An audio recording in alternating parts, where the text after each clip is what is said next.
There's a few things we need to talk about in Texas that don't relate to the Mexican Revolution or World War One. What else is going on in the state, and what's Texas like at the end of World War One, which is really the launching of a new era.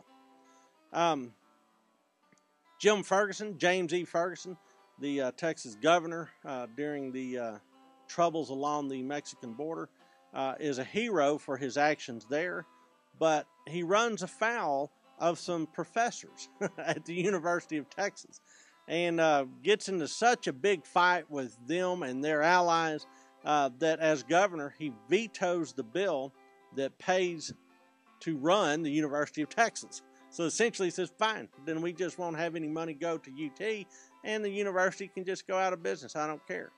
And so that finally rallied all of the people that were opposed to his sort of high-handed measures. And he was impeached.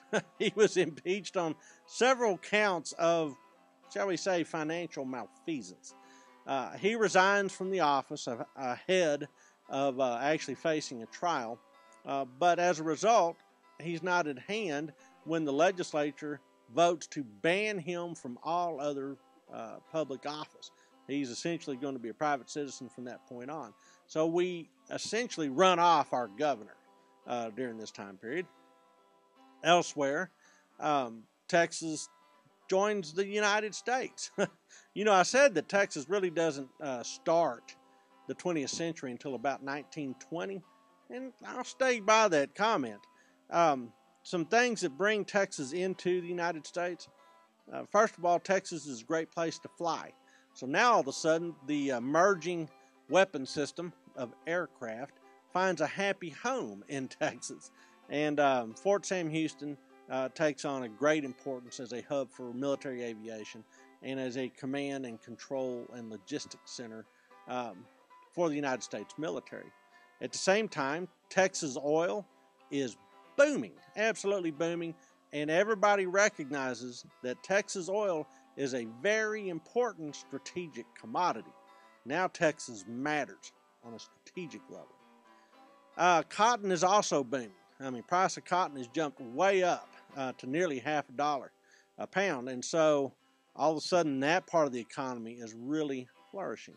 So Texas, by the end of World War I, becomes part of America. Well, there's one part that still needs to be addressed, and that's the Texas Rangers. We talked about their violent tendencies down on the Mexican border during a very violent time.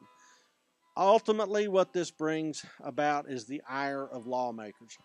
And so they attempt to clip the Texas Rangers. In 1919, legislation is introduced and passed that limits the Texas Rangers to 4 companies only of 15 men each.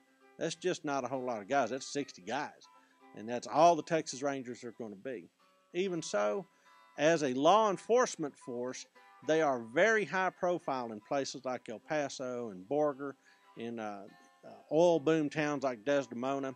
And it's really their captains, again, like Frank Hamer, William Wright, and Thomas Hickman, that continue that Ranger tradition and keep it around as a component of Texas law enforcement during this very troubled time.